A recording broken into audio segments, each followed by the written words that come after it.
সকাল সকাল পরের দিন কচুরি আর এটা কচুরি না, এটা লুচি, আর এখানে আলুর একটা তরকারি দুটো নিলাম, আর ওর জন্য ব্রেড নিলাম। এই জন্য চা এসে দিয়ে গেছে, আজকে আবার লিকার চা বলেছি, তো ওরা লিকার চাই দিয়েছে।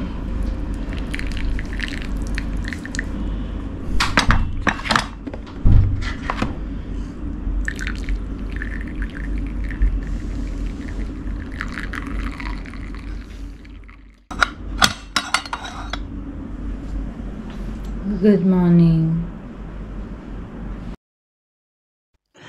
সো ব্রেকফাস্ট করার পর আমরা ঘুমিয়ে পড়েছিলাম। ঘুম থেকে উঠে একেবারে পুরো লাঞ্চ মিনিটে সেরে নিলাম। তো লাঞ্চ করে আজকে কোনারক যাওয়ার প্ল্যান আছে। তো ভেবেছিলাম আজকে নন্দনকানন যাব, কিন্তু যাই হোক নন্দনকানন যাওয়া হয়নি। নন্দনকাননটা পরে আবার নেক্সট দিনের প্ল্যান আছে। তো আজকেও আমরা চিকেন থালি অর্ডার করে নিয়েছিলাম। তো একই দেখো পুরো থালা বাটি সাজিয়ে পুরো একদম দিয়ে দিয়েছে, সাথে পাঁপড় ভাজা, চাটনি, দই, যা যা সমস্ত কিছু থালা খুব সুন্দর করে সাজিয়ে দিয়েছে। তো আমরা দুটোই চিকেন থালি নিয়েছি, আর ওর বাবার শরীরটা ঠিক ছিল না বলে ও সেদিনকে লাঞ্চটা স্কিপ করেছিল। ও এটা ফুলকপি আলুর তরকারি দিয়েছে। আগে আগে ওকে আমি ডাল দিয়ে খাইয়ে দিই। এটা আজকে দেখি মুগ ডাল দিয়েছে, নুনটা বরাবরই কম দেয়, নুনটা দিয়ে একটু খেয়ে দিলাম। এই দেখো ফুলকপি, এখানে আবার বেগুন দিয়েছে, পাঁচমিশালি তরকারি বানিয়েছে, এখানে আবার গাজর আছে, আলু দিয়েছে, একসাথে তরকারিটা করেছে। মিষ্টি খাবে না তুমি? না, মিষ্টি খাবো না। হ্যালো, এখন বাজে আমরা লাঞ্চ কমপ্লিট করলাম। তোমরা তো দেখলেই যে আমরা লাঞ্চ কমপ্লিট করে এখন অলরেডি 3:15 হয়ে গেছে। তো আজকে যেহেতু তোমাদের বলেছিলাম যে আজকে আমাদের নন্দনকানন যাওয়ার কথা ছিল, কিন্তু ও আজকে ঘুম থেকে একদম 12টার সময় ঘুম থেকে উঠেছে, তার ফলে আমাদের নন্দনকানন আজকে যাওয়া হয়নি। তো এখন আমরা বেরোচ্ছি, আমরা কোনারক যাব। তো কোনারকে যাওয়ার রাস্তাটা তো পুরো ভিডিও বানাবোই। এখানের অবস্থাটা কি দেখো, এখানে মানে প্রায় 4 থেকে 5 বার কারেন্ট যাচ্ছে, ঠিক আছে? 4 থেকে 5 বার কারেন্ট যখনই যাচ্ছে, এবার এসিটা কী করেছে, এসি তো অফ হয়ে যাচ্ছে, এবং জেনারেটারে কী হয়েছে, জেনারেটারে না শুধু ফ্যানটা জ্বলছে, আলোগুলো জ্বলছে, কিন্তু এসিটা কিন্তু জ্বলছে না। আর তারপরে কি এসিটা মাঝের মধ্যে আবার অফ করে রাখছে। যেমন রাত্রিবেলা আমরা ঘুমিয়েছি, মানে ভোরের দিকে, ভোরে ধরো ওই 4টে নাগাদ, তখন দেখি এসিটাকে অফ করে দিচ্ছে। আবার এসিটা হয়তো চালাচ্ছে ওই 7:30 কি 8টা এরকম সময়, প্রায় 4 থেকে 5 ঘন্টা এসিটা অফ থাকছে। এবার আমরা আজকে সারাদিন ঘরে ছিলাম বলে তাই, তো এখন তো বেরিয়ে যাচ্ছে, এখন তো এসি অটোমেটিক্যালি অফ থাকবে। তাহলে আমি বুঝতে পারলাম না যে আমরা যে এসি রুমে চার্জ দিলাম তাহলে সেটা কী হলো। তো ঘুরতে এসে তো লোকে ঠিক আছে যতটুকুনি শোয়ার সময় কতটুকুনি থাকবেন, পুরীতে যেহেতু অনেকবার এসেছি, পুরীটা রেস্ট নেবার জায়গা, তো ফেসিলিটিগুলো কিন্তু মানে মনে হচ্ছে একটু কোথাও খামতি আছেই। তো যাই হোক আমরা এখন বেরোচ্ছি, বেরিয়ে তোমাদের সাথে এখান থেকে অটোগুলো বুক করে নেবো। এখানে উবেরও দেখলাম ছিল, উবের 880 টাকা চাইছিল, উবের যেটা ইন্টারসিটি। তবে যাই হোক এখান থেকে পাশ থেকে আমরা উবের বুক করে নেবো, যেহেতু কোনারকে কিন্তু খুব বেশি ডিস্টেন্স নয়, সে কারণে। চলো যাওয়া যাক।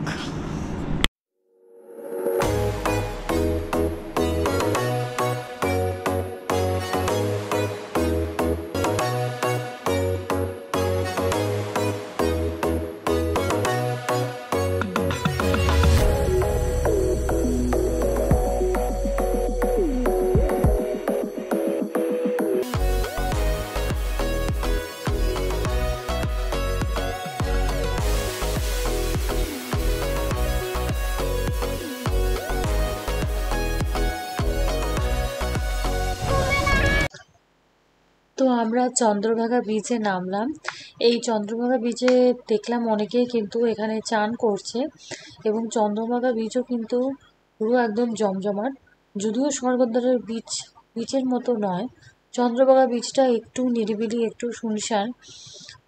তাও তাও ভাবলাম এখানে নেমে তোমাদেরকে পুরো একবার বিচটা ঘুরিয়ে দেখিয়ে দিই, তো সে কারণে এখানে নামা। যারা চন্দ্রভাগা বিচ কখনো যাওনি তো তাদের একটা আইডিয়া তোমরা এখান থেকে পেতে পারো। আর যারা চন্দ্রভাগা বিচ গেছো তারা তো জানোই, চন্দ্রভাগা বিচের আশেপাশে খুবই কম হোটেল আছে, নেই বলতে গেলেই চলে। কিন্তু দেখো, দেখতেই পাচ্ছ এখানে কিন্তু আশেপাশে ছোট ছোট প্রচুর দোকান আছে। তো এরকম ধরনের ছোট ছোট দোকানে তো প্রচুর ঘর সাজানোর জিনিস আছে, তারপরে খাবারের কিছু দোকানও আছে, যেরকম চা পাওয়া যায় এখানে।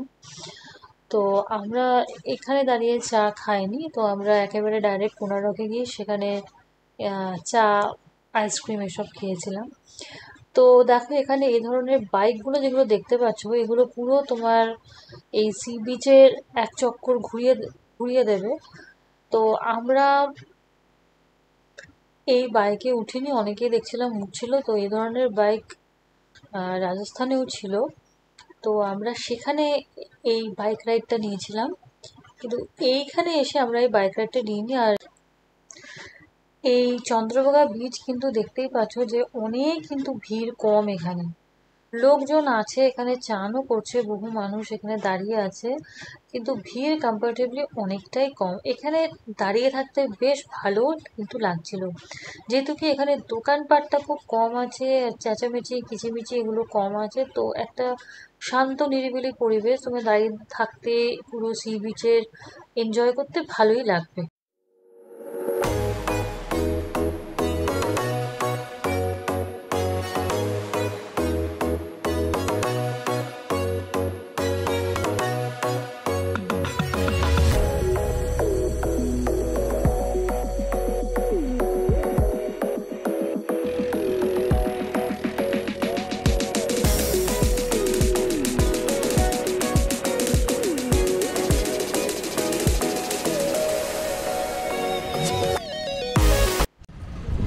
আমরা তাড়াতাড়ি দেখে চলে এলাম, আর ড্রাইভার বললো কি যে তাড়াতাড়ি দেখবেন, বেশি সময় নেবেন না। তো আমরা তাড়াতাড়ি দেখে চলে এলাম, এখন দেখি ওনারই পাত্তা নেই। আমরা দুজনে গাড়িতে বসে আছি, বাবা বাইরে দাঁড়িয়ে আছে, দেখি ড্রাইভার কোথায় গেল, কারণ অলরেডি ওটা বাজলো, কটা বাজে, বেশি ওদিকে দেরি হয়ে গেলে কি হবে, মন্দিরটাই দেখা হবে না।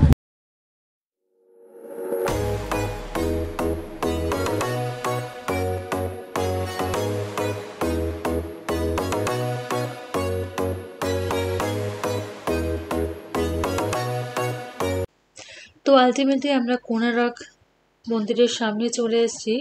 তো আমাদেরকে যে অটো ড্রাইভার ছিল সে বলল যে আপনারা ঘুরে এসে আমাকে একবার ফোন করবেন, আমি অটো নিয়ে একটু বাইরে দাঁড়িয়ে আছি।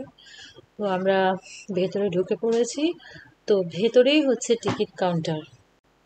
লাইট অ্যান্ড সাউন্ডের শোয়ের টিকিট আর এন্ট্রি টিকিট একই কাউন্টার থেকে দেওয়া হয়। আমরা যেহেতু লাইট অ্যান্ড সাউন্ড শো দেখিনি, আমরা শুধুই এন্ট্রি টিকিট কেটে ভেতরে ঢুকেছিলাম।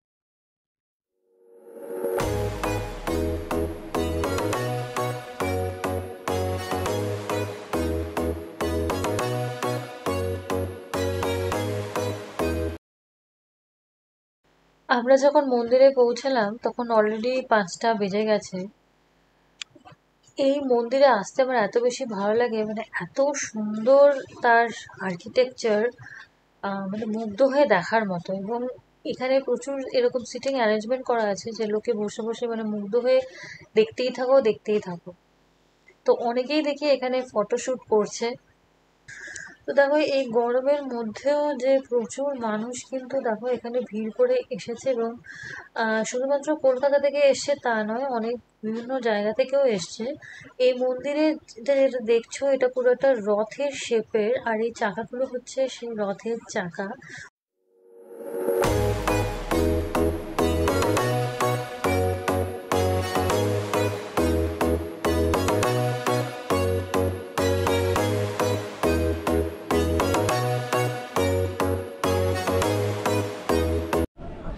সো আমরা দেখো এখনো অবধি কোণার্কের মন্দিরের ভেতরেই বসে আছি। তো অলরেডি 6টা বেজে গেছে। তো মন্দিরের না পুরো আলোগুলো যেগুলো আলোগুলো পুরো মন্দিরের আলোগুলো পুরো জ্বালিয়ে দিয়েছে। এখন মন্দিরটা বিভিন্ন রকমের কালারে যেহেতু লাইট দিয়েছে, তো কালারগুলো এত সুন্দর করে মন্দিরটা আরও বেশি বিউটিফুল লাগছে, মানে দারুণ লাগছে। এখন অতটা সন্ধে পড়েনি, যখন আরও বেশি সন্ধ্যা হবে তখন লাইটগুলো পুরো প্রমিনেন্ট বোঝা যাবে। এখন অতটা প্রমিনেন্ট বোঝা যাচ্ছে না, তাও দেখো জাস্ট তোমাদের দেখাই একবার। দেখো আলোগুলো একটু একটু করে জ্বালিয়েছে সবগুলোতে, এখনও প্রমিনেন্টলি বোঝা যায়নি বিকজ এখনও যেহেতু দিনের আলো আছে। এবার যত রাত বাড়বে, যত সন্ধ্যা হবে, যত অন্ধকার হবে, আলোগুলো তত বেশি প্রমিনেন্ট হবে আর দেখতে তত বেশি ভালো লাগবে। তো আমরা যাই হোক, আমরা এই এখানে কতগুলো বেঞ্চ পাতা আছে, ওর ওপরে বসে আছি আর টায়ার্ড হয়ে গেছি হাঁটতে হাঁটতে। তো পুরোটাতে তোমাদেরকে ঘুরে দেখালাম কত সুন্দর। আর কিন্তু মন্দিরের যে পিছনের যেটা, ওখানে এখনও কনস্ট্রাকশনের কাজ চলছে। তো সামনেটা মোটামুটি কমপ্লিট হয়ে গেছে, ভেতরে কাউকে ঢুকতে দিচ্ছে না। ওই সিকিউরিটি গার্ড বাইরে লাঠি নিয়ে দাঁড়িয়ে আছে, মানে কেউ ঢুকলে পরে মানে বারণ করছে ঢুকতে আর কি।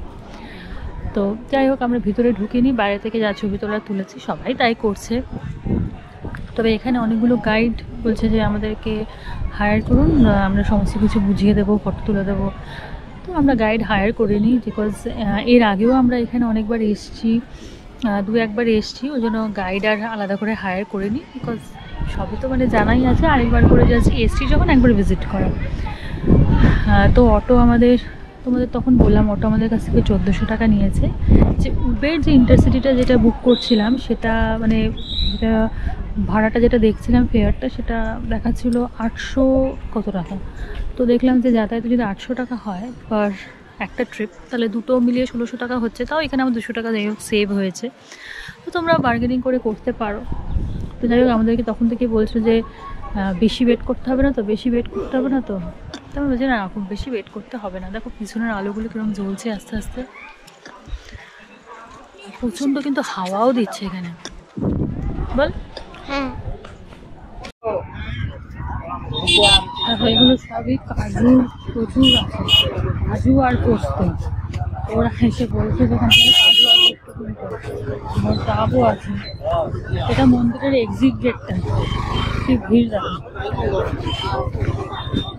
মন্দির থেকে সবাই বেরোচ্ছে, আর যারা লাইট অ্যান্ড সাউন্ড শো দেখবে তারা এখন অবধি আছে।